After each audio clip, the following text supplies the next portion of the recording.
ওকে সরাসরি সাপোর্ট করতে পারবো না। অবশ্যই আপনি সাপোর্ট করতে চাইলে আপনি একটা কাজ করেন। যেহেতু আপনি আমার আইডিতে নতুন বন্ধু এসেছেন, আপনি আমার আইডিতে ঢোকেন, ঢুকে শর্ট ভিডিওতে কমেন্ট যাদের দেখবেন, যার সাথে আপনার বন্ধুত্ব নাই, এরকম আইডিগুলোকে আপনি বন্ধ করেন এবং প্রত্যেকটা আইডিকে আপনি ৩টা করে শর্ট ভিডিও দেখবেন। আগে আমার ৩টা শর্ট ভিডিও দেখে ৩টা কমেন্ট রাখবেন ৩ জায়গায়।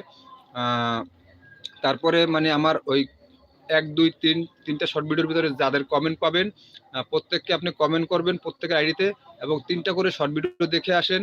আর তাদের আইডিতে লিখে আসেন ভালোবাসা দিয়ে গেলাম, ভিডিওটা চমৎকার হয়েছে, এরকম ৩টা কমেন্ট ৩ ভাবে করবেন। আশা করি আমার কাছে যারা কমেন্ট রেখেছে আমার শর্ট ভিডিওতে প্রত্যেকেই আমার অডিয়েন্স বন্ধু ফ্রেন্ড সবাই আপনাকে সাপোর্ট ব্যাক দিবে। যদি কেউ ব্যাক না দেয় আপনি আমাকে বলবেন, অবশ্যই আমি তাকে সাপোর্ট ব্যাক দিতে বাধ্য করব। কারণ যেহেতু আপনি আমার লাইভের মেহমান, আপনি আমার কাছ থেকে বন্ধু করে গেছেন, অবশ্যই আপনি বন্ধু পাবেন। তারা অবশ্যই দিতে বাধ্য।